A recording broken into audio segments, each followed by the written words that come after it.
పశ్చాత్తాపడి బాప్తిసము తీసుకొని మందిరానికి వెళుతూ ఉన్నారు.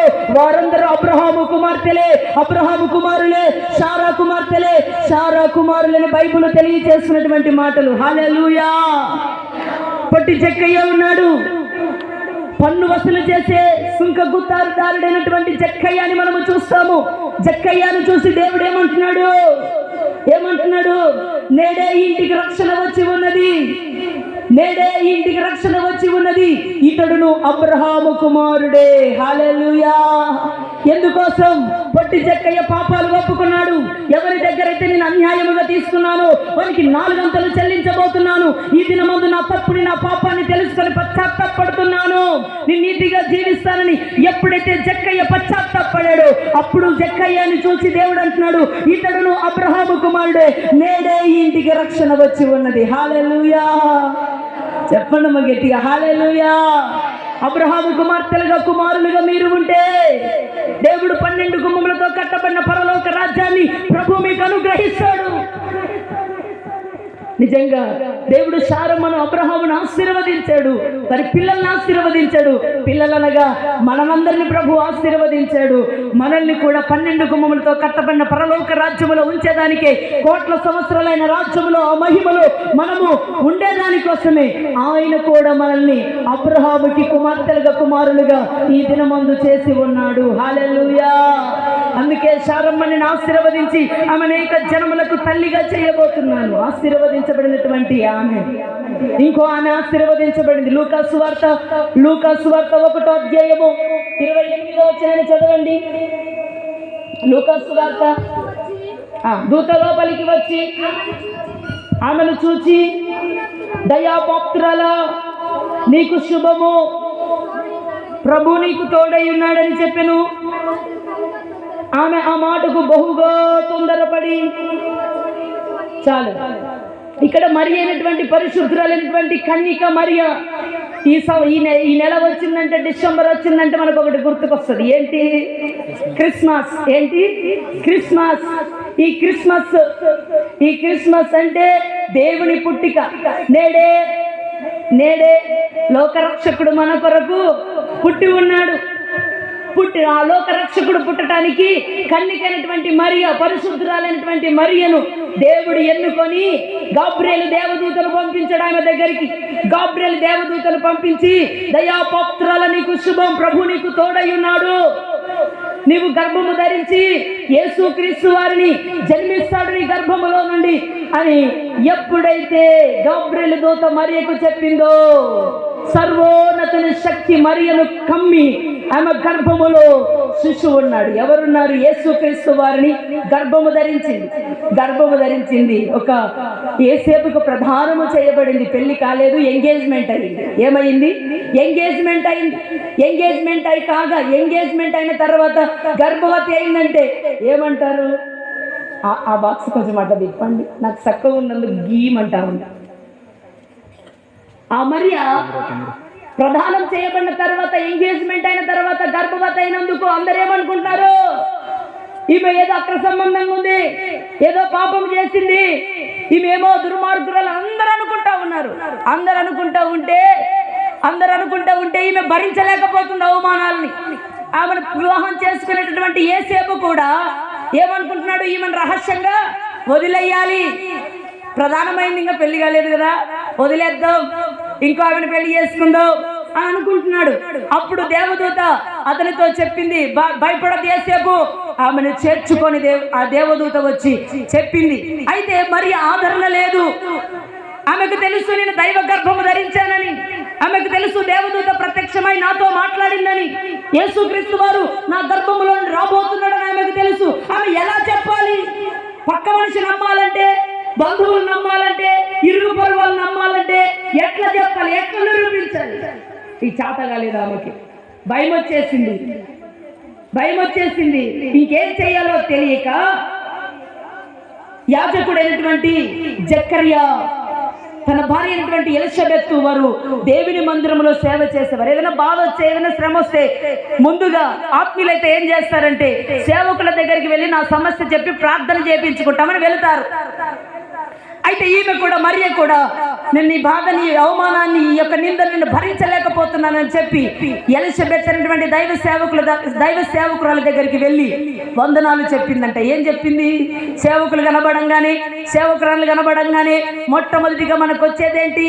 వందనాలమ్మా, వందనాలయ్యా అని అంటాము, వందనాలక్క, వందనాలు అన్న అంటాము. అదే విధంగానే ఎలిజబెత్కి ఈ మరియ వందనము చేసిందంట. అందుకే చదవండి, అదే లూకా సువార్త 1:29 చదవండి. ఆ దినమందు మరియ లేచి యూదా ప్రదేశములోని కొండ సీమల్లోనున్న ఒక ఊరికి త్వరగా వెళ్ళి జకర్ర ఇంటిలో ప్రవేశించి ఎలిజబెత్కు వందనము చేసెను. ఎలిజబెత్తు మరియ యొక్క వందన వచనము వినగానే తమ గర్భములో ఉన్న శిశువు గంతులు వేశాడు. ఎవరు? ఎలిజబెత్ కూడా గర్భవతే, సేవకురాలు కూడా గర్భవతే. ఎవరిని గర్భవతిగా ఉంది? యోహానుని గర్భవతిగా ఉంది. యేసుక్రీస్తు వారికి బాప్తిసం ఇచ్చినటువంటి యోహానికి గర్భవతిగా ఉంది. కానీ మరియకు తెలియదు ఆమె గర్భవతి అని.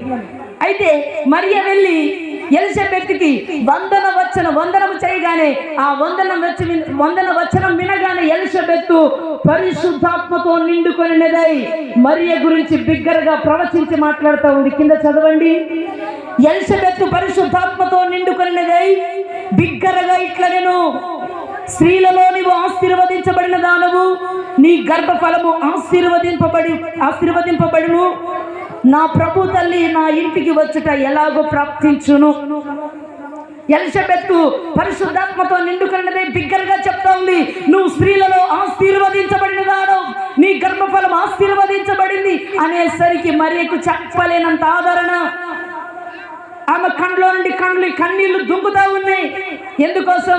ఎవరు చూసినా ఆమె సూటిపోటి మాటలే, ఎక్కడికి వెళ్ళినా ఆమె గురించి విరోధంగానే మాట్లాడుతున్నాడు. కానీ సేవకురాలైనటువంటి ఎలిజబెత్ మాత్రం స్త్రీలలో నువ్వు ఆశీర్వదించబడిన దాను, నీ గర్భఫలం ఆశీర్వదించబడింది అనేసరికి ఎనలేని ఆదరణ, ఎనలేని ధైర్యం, ఎనలేని ఆ యొక్క ఉత్సాహం ఆమెలోకి వచ్చి ఆమె ఏమనిందో తెలుసా? ప్రభుని కనపరిచిందండి. నిజంగా ఆమె స్త్రీలలో ఆశీర్వదించబడినటువంటి మరియా అని బైబిల్ తెలియజేస్తున్నటువంటి మాటలు. నిజంగా ఆశీర్వదించబడిన స్త్రీలు ఉన్నారు, శపించబడిన స్త్రీలు ఉన్నారు.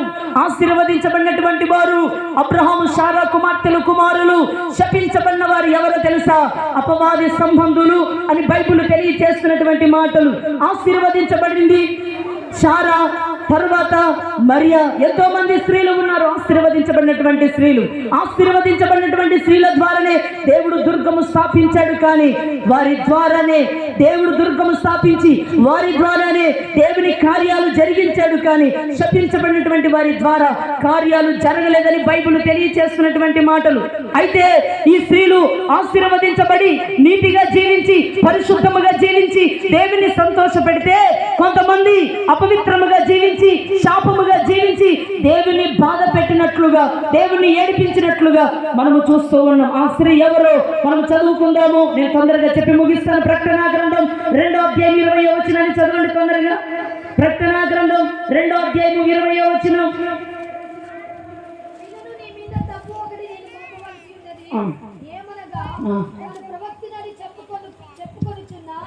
నేను ప్రవక్తినని చెప్పుకొనుచున్నా యెజబెలు స్త్రీని నీవు ఉండనిచ్చుచున్నావు, జారత్వము చేయుటకు, విగ్రహములకు బలిచ్చిన వాటిని తినుటకును అది నా దాసులకు బోధించుచున్నది, మోసపరచుచున్నది. మారు మనసు పొందుటకు నేను దానికి సమయం ఇచ్చి తిని, కానీ తన జారత్వం విడిచిపెట్టకుంది, తన వ్యభిచారమును విడిచిపెట్టకుంది, మారు మనసు పొందకుంది. ఆమెతో వ్యభిచరించినటువంటి వారందరినీ నేను మంచము పట్టిస్తాను, అంతేకాదు ఆమె పిల్లల్ని నిశ్చయముగా చంపేస్తానన్నాడు. ఎందుకంత శాపాన్ని అనుభవించిందంటే నీతిమంతుడైనటువంటి నాబాతును చంపేపించింది. ఎవరు? ఈ జెజబెలు స్త్రీ. ఒక రాణి, ఒక రాజ్యానికి, ఒక దేశానికే రాణి, రాజు తర్వాత రాణి. ప్రజలకు మేలు చేయవలసినటువంటి ఈమె, ప్రజలకు ధర్మము చేయవలసిన ఈమె, ప్రజల క్షేమాన్ని తెలుసుకున్నటువంటి ఈమె, ప్రజల కష్టాన్ని అర్థం చేసుకుని సహాయం చేయవలసినటువంటి ఈ రాణి బలము చూసుకొని, హోదా చూసుకొని, పేరు చూసుకొని, పలుకుబడి చూసుకొని, డబ్బు చూసుకొని, ఘనత చూసుకొని ఎట్లా జీవించిందో తెలుసా? నాదే జరుగుతుందని చెప్పి నీతిమంతుడైనటువంటి నాబోతును చంపేపించినందువలన ఆమె శాపగ్రస్తురాలైపోయింది. తెలుసా? శాపగ్రస్తురాలైపోయింది. అయినా అంత దుర్మార్గం ఏం చేసిందో తెలుసా? ఆమె వ్యభిచారం చేసింది, విగ్రహములకు బలిచ్చిన దాన్ని తినేసింది, జారత్వము చేసింది, ఇచ్చలవిడిగా రంగులేసుకొని దేవునికి బాధ కలిగేటట్లుగా, దేవుని బాధ పెట్టేటట్లుగా, దేవుని నేర్పించేటట్లుగా జెజబెలు జీవించింది. అందుకే అది శాపగ్రస్తురాలని చెప్పబడింది. ఏమనింది? అది శాపగ్రస్తురాలు. రాజకుమార్తె అయినటువంటి జెజబెలు శాపగ్రస్తురాలు. అయినా నేను దానికి సమయం ఇచ్చాను.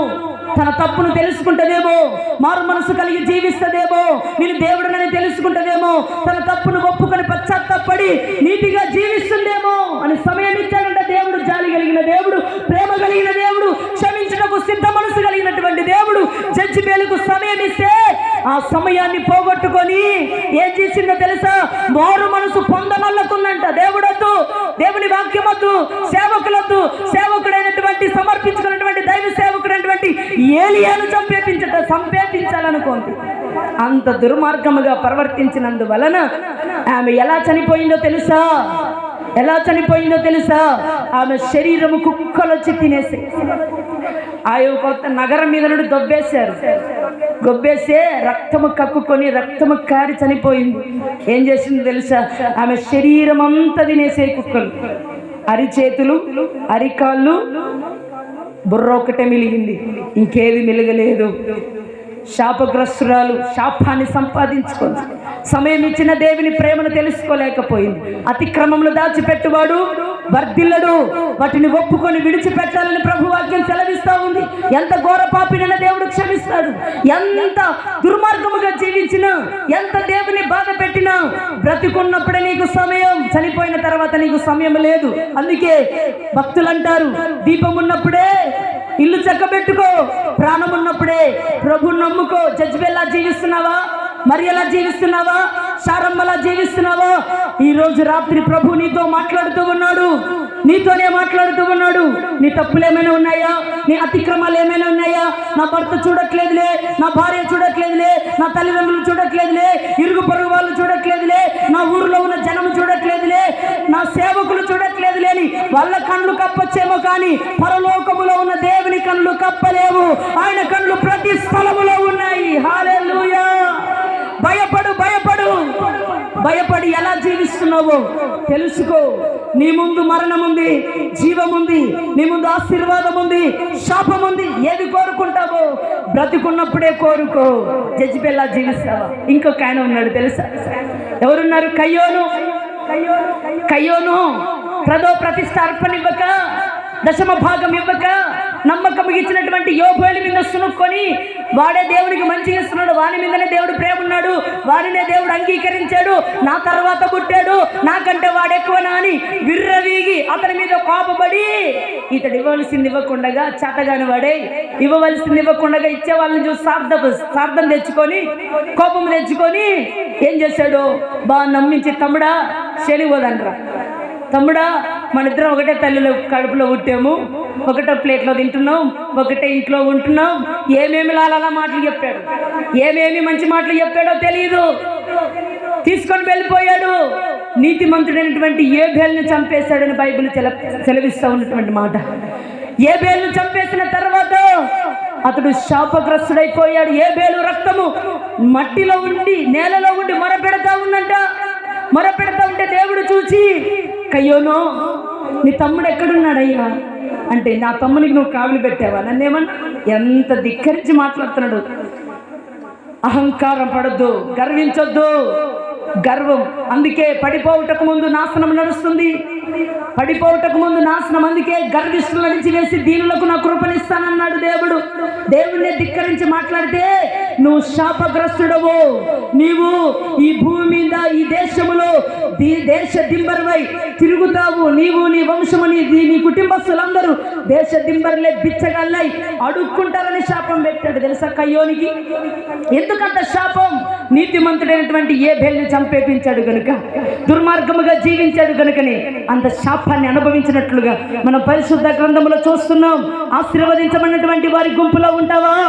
శపించబడిన వారి గుంపులో ఉంటావా? శపించబడిన వాళ్ళు ఎక్కడుంటారు? ఆశీర్వదించబడిన వాళ్ళు ఎక్కడుంటారో ఇదొక్క వాక్యాన్ని చెప్పుకొని మనం ముగించుకుందాం. మత్తయి సువార్త 25వ అధ్యాయము, మత్తయి సువార్త 25వ అధ్యాయము 31వ వచనాన్ని చదవండి. తన మహిమతో మనిషి ఆయనతో కూడా సమస్త దూతలు వచ్చినప్పుడు, తన మహిమతో మనిషి కుమారుడు ఆయనతో కూడా దేవదూతలు వచ్చినప్పుడు ఆయన తన మహిమతో సింహాసనం మీద ఆసీనుడయ్యుండును. అప్పుడు సమస్త జనములను ఆయన ఎదుట పోగు చేయబడుదురు. గొల్లవాడు మేకల్లోండి గొర్రెలను వేరుపరచినట్లుగా ఆయన వారిని వేరుపరచును. చాలు ఇది ఇక మీకు చదివితే అర్థం కాదు, వివరిస్తే అర్థమవుతుంది.